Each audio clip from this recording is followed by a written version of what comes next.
Nichukue fursa hii kipekee nilishukuru Baraza la Mji Kati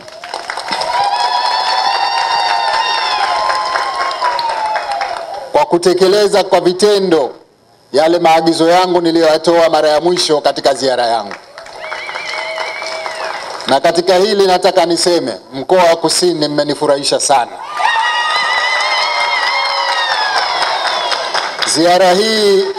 Ziara hii nilianza mkoa wa Mjini Magharibi. Pamoja na ukubwa wao na kuwa kwao mjini na manispaa zao kubwa, maana zina majina ya manispaa, hawajanionyesha chochote walichojenga, na bado wananiambia makusanyo yao wanaweka kwenye miradi ya maendeleo bado wako kwenye 6 mpaka 10 tu. Nimetoka mkoa wa Kaskazini, kwenye risala wamenambia washafika 34% mpaka 39% katika ukusanyaji, lakini hawajanionyesha walichojenga.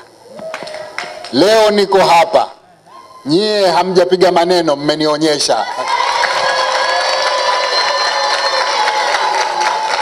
Asanteni sana na kupongezeni sana. Haya ndio mambo ninayotaka kuona. Kwa hivyo endeleeni na juhudi hizi.